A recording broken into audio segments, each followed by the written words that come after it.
Welcome to another mini refresh course. Today's course, Suicide Prevention, Intervention, and Support for Survivors. This is an introduction provided by partner and co-founder Joey Fennell. In this section, Joey teaches us that it's important to first understand suicidality before we can effectively help someone who might be suicidal. Get into some myths versus facts about suicide. There's a myth that people who talk about suicide don't really die by suicide. The fact is that many people who die by suicide have talked about it, have given many warnings to family members. We should always take any comment about suicide very seriously. Another myth is that suicide happens without warning. Most suicidal people give many clues and warning signs regarding their suicidal intention. People who are suicidal, fully intent on dying, we talked about that earlier, it's not always the case. They just want the pain to stop or whatever's going on to end. Most people are undecided about living or dying, and that's called that ambivalence or suicidal ambivalence. Part of them wants to live, but death seems to be the way out, just to stop. I'm going to gamble with death just to give this a shot. It's just another thing to try. I refer to it as the illogical meeting the logical. It doesn't make sense to those of us on this side that would be an option, but things get so bad that becomes a clear option for them. The myth is that males are more likely to be suicidal, and the fact is men die by suicide more often than women. However, women attempt suicide 3 times more often than men. A depressed person about suicide will push him or her to kill themselves. Really not true. Studies have shown that patients with depression have these ideas, and talking about them doesn't increase the risk at all. To me, therapeutically, it can do the opposite. Pushing a depressed person, helping them, being present with them, walking them through steps could actually do the opposite and save a life. A myth of improvement following suicide attempt or crisis means that the risk is over. Not really true. Most suicides occur within days or weeks of improvement when the individual has the energy or motivation to actually go through with it. So we need to continue to be present, make sure we've resourced them or give them references to people, walk alongside them, get them into the places they need to go. Once a person attempts suicide, the pain and shame will keep them from trying again. We're dealing with psychiatric issues. These things go very deep. And the most common psychiatric illness that ends in suicide is major depression. And we're going to talk about that a little bit later. But every time a patient gets depressed, the risk of suicide can return. The last myth is that suicide occurs in great numbers around holidays in November and December, but the highest rates of suicide are actually in April. Really, there's not a real rhyme or reason around that, other than not much going on, instead of there being possibilities of happiness as there is in holidays. April sometimes seems to be a time when things are just normal, and they're not that way for people who are suicidal. So every situation is connected to a failed dream. These are like highly emotional situations that push a person to this fatal occurrence, to this very end. That's just an awful experience for someone. I thought that we'd be together forever in relationships, and never thought that this relationship would fail, this marriage would fail, this partnership would fail. I never saw this coming. Someone with tunnel vision who's just driven, goes back to that perfectionist person. An example here of I know I'm going to make sergeant, and then they're passed over for that. I know I'm going to get this promotion. I've worked so hard. There's no way that he or she is going to get this over me. So that tunnel vision is suddenly shattered. So we have these goals are good, but there are lots of ways to get places, and we have to change the perspective for the individual. That people change jobs on an average of 11 times in their lifetime, and helping people to understand that doesn't make them a failure, but it's a fact of life.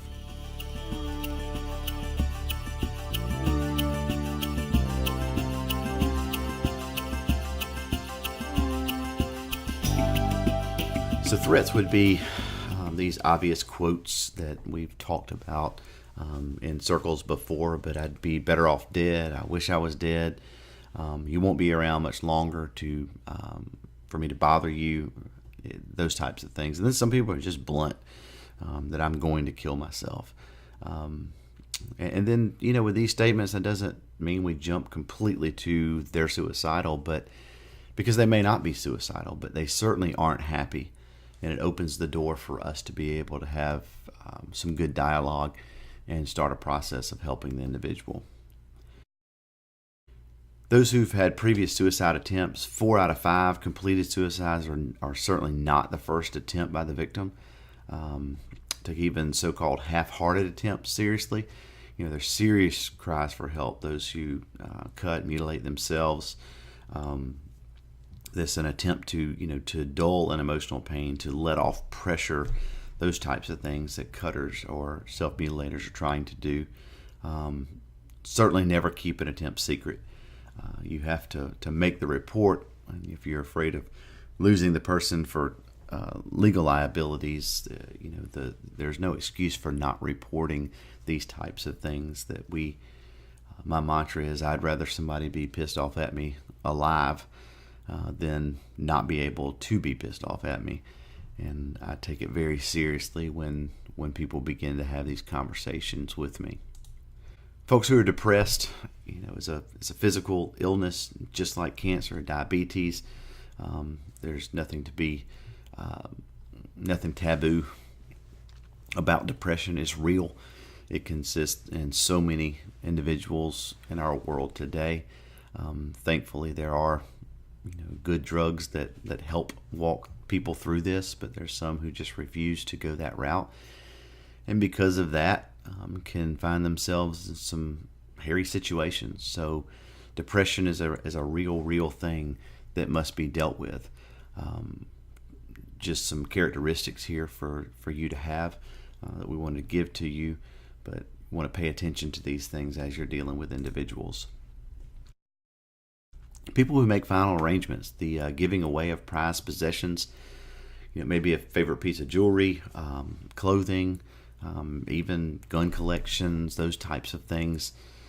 Driver's license, definitely don't need that. People making rounds, visiting of friends. A colleague of mine had a client who came and tried to visit him at work. Made a couple of phone calls to him, visited several people around our community, and then went home and put a gun in his mouth. So those making rounds and even being very healthy sounding. So many times when I walk through families with suicide, some of the most common statements are, he just seemed so happy yesterday. And that's because many times they've come to the conclusion that this is what I'm going to do. The decision's been made, so there's a relief that comes around that. It goes back to that illogical response, the logical meeting the illogical. It just does not make sense to us, but to that person who's tried everything else in their mind, this is the way to go. And then, of course, sharing funeral plans is a huge red flag we need to pay attention to.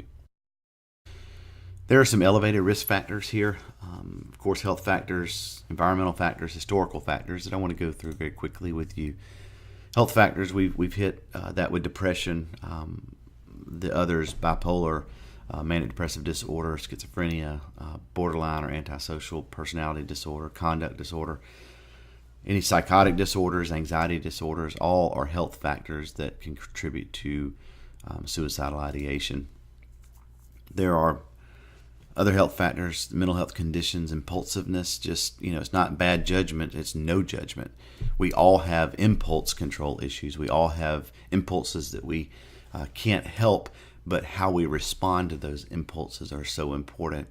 And gaining knowledge, awareness, education about this subject helps us to walk people from those impulses that could be devastating to their lives. Substance abuse disorders, serious or chronic health condition and or pain, those types of things that are going on. had a retired cop who was diagnosed with cancer very on in age. He knew exactly what he wanted to do, and his health was declining very quickly.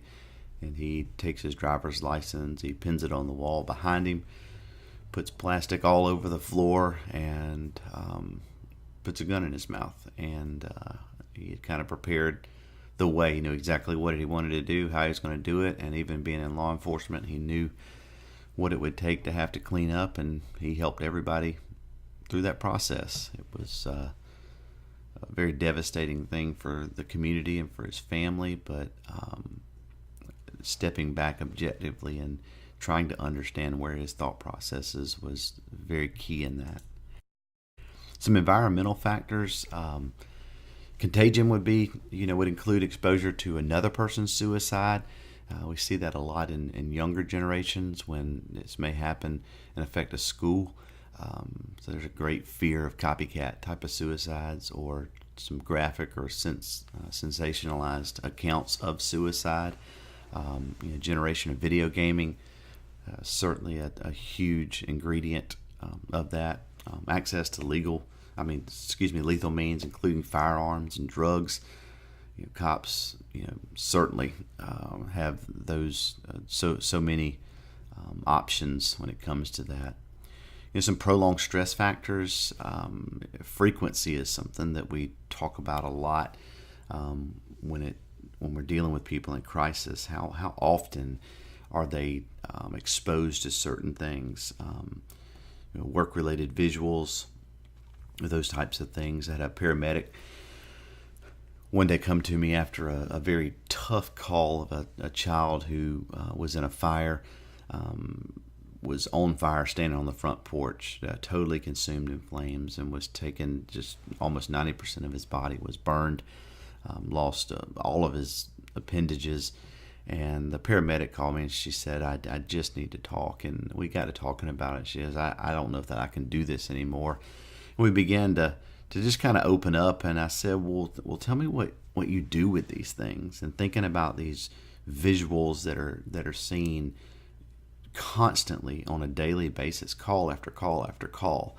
And she said, I feel like I have this filing cabinet in my mind, and I file these things away, but I think my filing cabinet is full.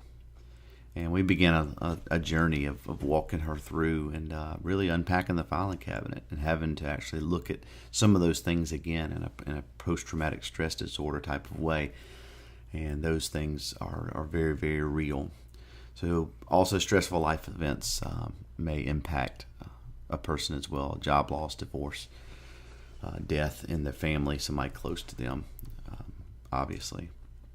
Some other things, lack of social support, sense of isolation. People feeling alone is a very dangerous place for them to be.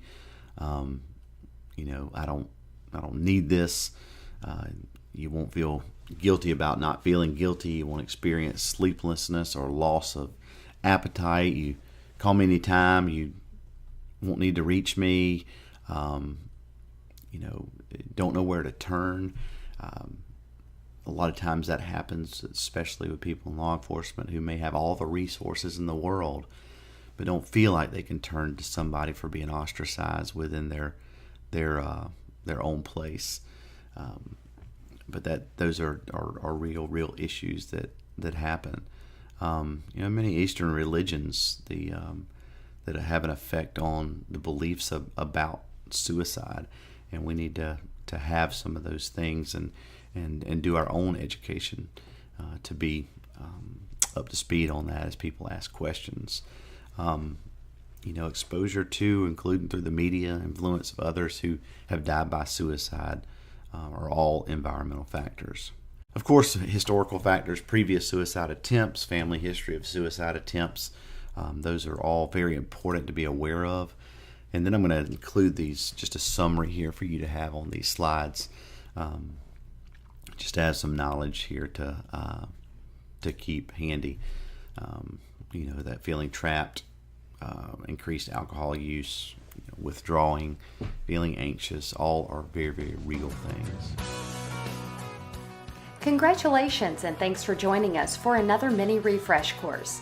Now it's time for you to write a scenario concerning an individual who you think might be suicidal and you've been called to help. After you finish writing your scenario, then move to lesson number 2, where Joey teaches us how to assess someone who might be suicidal.